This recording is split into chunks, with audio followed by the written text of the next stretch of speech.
ચાલો ફ્રેન્ડ, અત્યારે ખૂબ ગરમી છે તો બહુ મસ્ત આલુ પાલકનું શાક લઈને આવી છું. પૂરો વિડીયો જોજો, સાવ ઓછા મસાલાવાળો. તો પહેલાં અહીંયા આપણે આખું જીરું, આખા ધાણા, આખા તીખા થોડાક સોતે કરી અને એને દરદરા ખાંડી લેવાના છે. ખાયણીમાં જ સાવ ભૂકો કરવાનો નથી.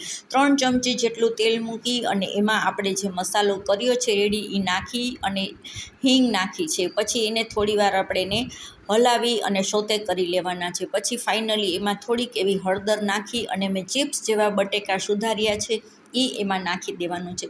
જો તમારા ઘરમાં કોઈને પેટમાં બળતું હોય, એસિડિટી હોય, જમવું ન ભાવતું હોય, ગરમી થતી હોય તો આ શાક ખૂબ સરસ છે અને રોટલી, પરોઠા કે ભાત સાથે પણ આ શાક તમે ખાઈ શકો છો. તો જરૂરથી એકવાર આ રીતનું બનાવજો. હવે આપણે પાલક અને બટેટાનું જે મિક્સ આવે છે મીઠું, એ બેયના પ્રમાણમાં મીઠું મેં નાખી અને થોડી વાર એને ચડવા દીધા હતા.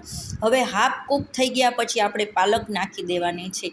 અને ફ્રેન્ડ, અહીંયા તમારે આમચૂર પાવડર એડ કરવો હોય તો કરી શકશો. નહીં લસણ, નહીં ડુંગળી, ન ગરમ મસાલો, ન લાલ મરચું, કોઈ પણ વસ્તુ આપણે શાકમાં નાખી નથી. એટલે આ ઠંડુ શાક કહેવામાં આવે છે કે પેટમાં બિલકુલ બળે નહીં.